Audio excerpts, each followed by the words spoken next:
उमर अब्दुल्ला साहब ये फैसला कर लेंगे कि स्टेट हमें वापस चाहिए, वो स्टेट वापस लेके नहीं, इसके लिए हमारी जदोजहद चलती रहेगी, स्टेट लेके वापस बैठेंगे। गनी साहब, जो रेगुलाइजेशन है, हर पार्टी ने ये मुद्दा रखा था कि हम रेगुलाइज करेंगे, तो क्या लगता है जम्मू में ऐसी काफ़ी कॉलोनियाँ हैं, एक एक इलाके की बात नहीं करेंगे, और भी काफ़ी जगह है जहाँ पर रेगुलाइजेशन जहाँ पर नहीं हुई है, तो क्या कितना समय लगेगा, किस प्रकार से रेगुलाइज किया जाएगा? देखिए, ये इसमें कोई शक की गुंजाइश नहीं है कि जम्मू के अंदर बहुत, और कश्मीर के अंदर भी बहुत सी ऐसी कॉलोनियाँ हैं जो अभी अनऑथराइज्ड हैं। इनको ऑथराइज़ करने के लिए प्रोसेस शुरू करेगी सरकार हमारी। जैसे ही बैठेंगे लोग बात करेंगे, हम लोग भी बात करेंगे चीफ मिनिस्टर साहब के साथ, उमर अब्दुल्ला साहब के साथ, जैसे ही वो कुर्सी संभालते हैं बात करेंगे कि हमारे ये इशू है, क्योंकि इसका प्रोसेस पहले भी हुआ था। बीजेपी का एक ही कहना था कि जम्मू कश्मीर में सरकार हम बना रहे हैं, ये कहते हैं आप 50 के पार जा रहे हैं। उसका जवाब हमारे पास यही बनता था कि आप लखनपुर के पार, लोगों ने जवाब दे ही दिया उसका। और जम्मू का जो काम है, इस काम में कमी नहीं आएगी, जम्मू के लोगों के काम बराबर होते रहेंगे, किसी किस्म की कोई शिकायत नहीं होगी। हमारे लिए सब, अब जब सरकार हमारी बनेगी, चीफ मिनिस्टर हमारा होगा, जब सब लोग हमारे हैं, उसमें किसी को कोई किसी किस्म की परेशान होने की ज़रूरत नहीं पड़ेगी। फंसा कभी अच्छा वक्त भी आया, अगर बुरा वक्त भी आया, हम नेशनल कॉन्फ्रेंस के साथ कंधे से कंधा मिला के हम साथ चलते रहे।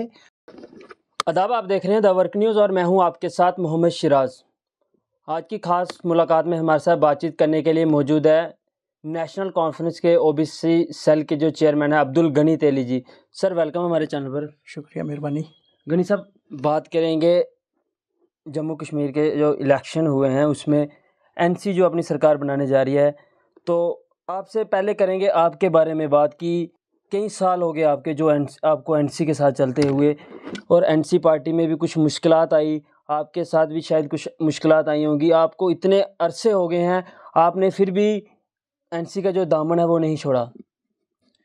देखिए, शुरू से पहले तो मेरे फादर साहब जो नेशनल कॉन्फ्रेंस के 20 साल के करीब ब्लॉक प्रेसिडेंट रहे वो, उसके बाद वो जोन के वाइस प्रेसिडेंट भी रहे।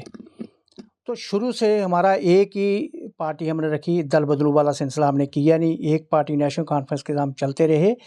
और कम से कम मुझे जो मेरा अपना मैं अपनी जब से मैं होश में आया, तो मैं शुरू से नेशनल कॉन्फ्रेंस के साथ हूँ, आज दिन तक नेशनल कॉन्फ्रेंस के साथ चल रहा हूँ।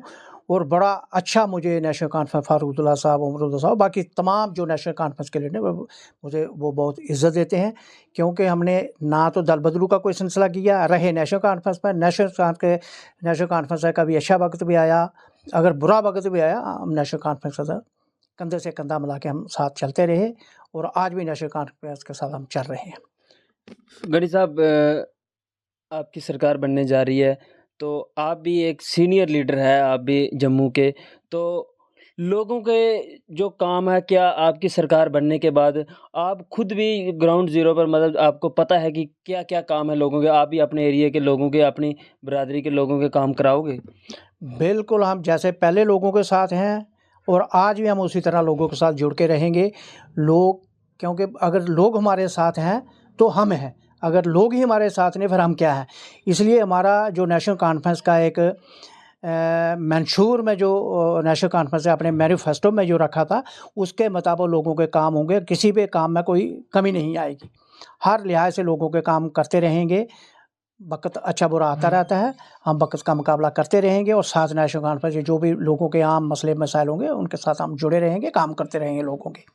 तो जम्मू कश्मीर में किस तरह का रवैया रहेगा कि कुछ लोगों के दिमाग में ये भी ख्याल है कि जो सीएम है और मैक्सिमम सीट्स जो है वो कश्मीर की है, कि जम्मू का काम होगा, तो किस प्रकार से जम्मू में भी किस तरह से नज़र रहेगी, और जम्मू कश्मीर के जो युवा हैं, बेरोज़गार युवा हैं, क्या लोग जो इलेक्ट्रिसिटी से परेशान हैं, स्मार्ट मीटर से, किन किन मुद्दों पर काम किया जाएगा? देखिए, पहले तो ये है कि जो इलेक्ट्रिसिटी का मसला है, इसमें नेशनल कॉन्फ्रेंस जो अपने मैनिफेस्टो में दिया है, 200 यूनिट बिजली फ्री देंगे हम।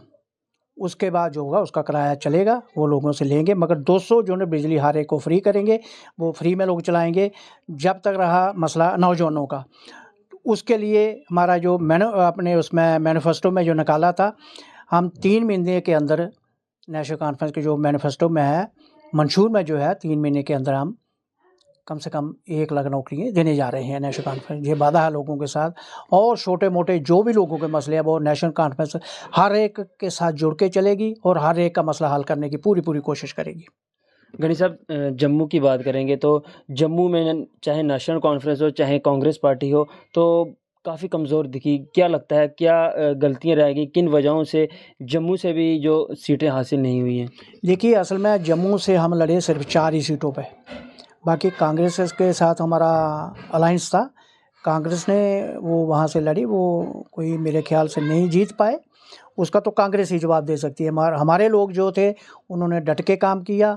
जम्मू के हमें कोई ये चीज़ की समझ नहीं आई कि जम्मू में क्या है, लोगों ने क्या सोच के ये किया। आज वो आपके सामने है, मैक्सिमम सीटें चले गई श्रीनगर की।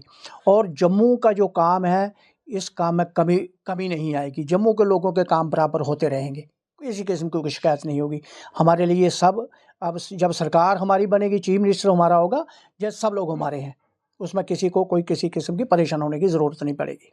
गनी साहब, जम्मू में इलेक्शन जब टाइम आया तो उसके बाद काफ़ी जो आपने बयानात किए, आपके बयान में आप यही कहते थे कि इस बार बीजेपी लखनपुर पार। तो क्या कहेंगे, सरकार तो आपकी ही बनी है लेकिन बीजेपी ने फिर भी 29 सीटें हासिल की हैं। देखिए, बीजेपी का एक ही कहना था कि जम्मू कश्मीर में सरकार हम बना रहे हैं। ये कहते हैं आप 50 के पार जा रहे हैं। उसका जवाब हमारे पास यही बनता था कि आप लखनपुर के पार। लोगों ने जवाब दे ही दिया उसका, क्योंकि जब सरकार उनकी बनी नहीं तो आगे आप समझ जाओ, लोगों ने उनको एक्सेप्ट नहीं किया, पूरे जम्मू कश्मीर के लोगों ने। जैसे अपोजिशन में होता है, कुछ सीटें जाती हैं बाहर, उसका कोई परेशानी हमें नहीं है। सरकार तो हमारी है, चीफ मिनिस्टर हमारा है नेशनल कॉन्फ्रेंस का। उमर अब्दुल्ला साहब हमारे चीफ मिनिस्टर होंगे, 1-2 दिन में शायद वो हल वगैरह ले लेंगे।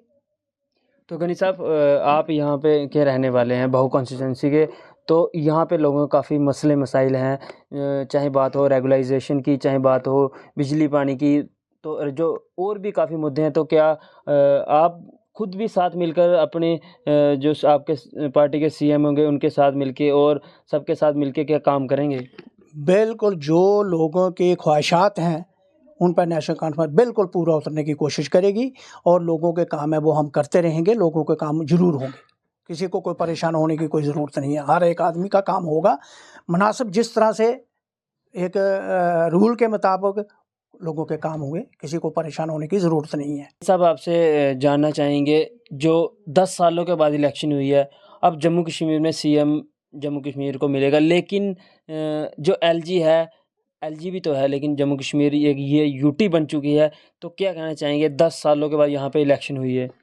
देखिए, स्टेट मिलेगी जम्मू कश्मीर के लोगों को। अगर उसकी वादा खिलाफी करते हैं, वो सेंटर वाले करेंगे, तो फिर भी कोई ऐसी बात नहीं। जैसे ही हमारी सरकार हल्फ ले लेती है, सरकार बनती है, पहले कैबिनेट में ये हमारे उमर अब्दुल्ला साहब ये फैसला कर लेंगे कि स्टेट हमें वापस चाहिए, वो स्टेट वापस लेके नहीं, इसके लिए हमारी जद्दोजहद चलती रहेगी, स्टेट लेके वापस बैठेंगे। ये क्योंकि ड्यूटी से स्टेट बनती है। ये वायदे कि जम्मू कश्मीर रियासत है जिसको दबाने के लिए, जिस जम्मू कश्मीर को लोगों को कमज़ोर करने के लिए रियासत को तोड़ के एक ड्यूटी बनाया गया। ऐसा होता नहीं है, ड्यूटी से स्टेट बनाई जाती हैं। ये पहली दफ़ा हमने तो देखा है कि इस तरह से स्टेट को तोड़ के ड्यूटी बनाया गया। ये जम्मू कश्मीर के लोगों के साथ बहुत ही एक नाइंसाफ़ी हुई है। सरासर एक लोगों को दबाने की कोशिश की है, नाइंसाफ़ी की है जम्मू कश्मीर के लोगों के साथ। इसलिए ड्यूटी रियासत जो लेना, स्टेट वापस जो हमारे जम्मू कश्मीर के लोगों का हक बनता है, वो जम्मू कश्मीर के लोग स्टेट लेके रहेंगे। इसमें क्या लगता है, मिल जाएगी स्टेट? बिल्कुल मिलेगी, क्योंकि स्टेट तो हमारा हक बनता है ना। स्टेट को तोड़ के इन्होंने ड्यूटी किया, अब उनके दिल में क्या था वो हम कह नहीं सकते, मगर स्टेट लेना, रियासत जम्मू कश्मीर को फिर से वापस रियासत का दर्जा देना, वो सेंट्रल गवर्नमेंट की एक जिम्मेदारी बनती है। इलेक्शन से पहले बार बार मोदी साहब भी, ये प्राइम मिनिस्टर साहब भी ये कहते थे, और ऑनरेबल होम मिनिस्टर साहब भी यही कहते हैं कि हम जम्मू कश्मीर को रियासत का दर्जा बहाल कर रहे हैं, स्टेट वापस कर रहे हैं। देखिए अपनी ज़बान के ऊपर वो कितना उतरते हैं। लोग इसी के इंतज़ार में हैं कि जो बीजेपी वाले लोगों के साथ ये वादा करते थे कि रियासत वापस दे रहे हैं, रियासत वापस दे रहे हैं, अब देते हैं। क्यों नहीं देंगे, वापस देंगे। जम्मू कश्मीर को लोगों का हक बनता है रियासत वापस वो लेंगे। तो गनी साहब, जो रेगुलाइजेशन है, हर पार्टी ने ये मुद्दा रखा था कि हम रेगुलाइज करेंगे। तो क्या लगता है, जम्मू में ऐसी काफ़ी कॉलोनियाँ हैं, एक इलाके की बात नहीं करेंगे, और भी काफ़ी जगह है जहाँ पर रेगुलाइजेशन जहाँ पर नहीं हुई है। तो क्या कितना समय लगेगा, किस प्रकार से रेगुलाइज किया जाएगा? देखिए, ये इसमें कोई शक की गुंजाइश नहीं है कि जम्मू के अंदर बहुत और कश्मीर के अंदर भी बहुत सी ऐसी कॉलोनियाँ हैं जो अभी अनऑथराइज्ड हैं। इनको ऑथराइज़ करने के लिए प्रोसेस शुरू करेगी सरकार हमारी। जैसे ही बैठेंगे लोग बात करेंगे, हम लोग भी बात करेंगे चीफ मिनिस्टर साहब के साथ, अमरुल्लाह साहब के साथ। जैसे ही वो कुर्सी संभालते हैं बात करेंगे कि हमारे ये इशू है, क्योंकि इसका प्रोसेस पहले भी हुआ था, मैंने खुद करवाया था। इसमें 2 कॉलोनियाँ थी हमारी, एक बड़ी ब्राह्मणा तेली बस्ती, नंबर 2 ये हमारा मल्क मार्केट, ये वाला एरिया। तो उस वक्त मुझे ये समझ, उसकी आज भी एक कापी मेरे पास है जो सेक्रेटरी से निकली थी कि हाँ जी इसके वो जो जैसे भी रेगुलेशन के रूल एंड रेगुलेशन होते हैं वो चिट्ठी निकली थी इसको रेगुलाइज करने के लिए। वो किस वजह से नहीं उन लोगों ने की जो मौके के थे उस वक्त। अब इसका प्रोसेस नए सिरे से फिर शुरू हुई। जितनी भी जम्मू कश्मीर के अंदर कॉलोनियाँ हैं उनको रेगुलाइज करने की पूरी कोशिश करेंगे और नेशनल कॉन्फ्रेंस करेगी। मुझे भरोसा है पूरा अपने चीफ मिनिस्टर पर। तो गनी साहब, आपको इतने साल हो गए, लगभग काफ़ी साल हो गए हैं नेशनल कॉन्फ्रेंस के साथ, तो कुछ ऐसे नेता भी हैं जो अलग अलग पार्टीज़ में थे, शामिल थे, लेकिन फिर जब पार्टी पे बुरा वक्त आया तो पार्टी छोड़कर वो दूसरी पार्टियों में चले गए। लेकिन आप एक वाहिद ऐसे हैं, काफ़ी साल हो गए हमें भी आपको देखते हुए, आपने एक ही पार्टी का दामन थामे रखा। देखिए, आदमी का जो दल बदलू का सिस्टम होता है ना, वो करता उसकी इज्जत नहीं रहती है कि आज अगर चला जाएगा मौका दे के, कल वो फिर उसी जगह पे पहुंच जाएगा जहां वो पहले था। अपनी जगह पे एक जगह स्टैंड करने से आदमी की इज्जत रहती है।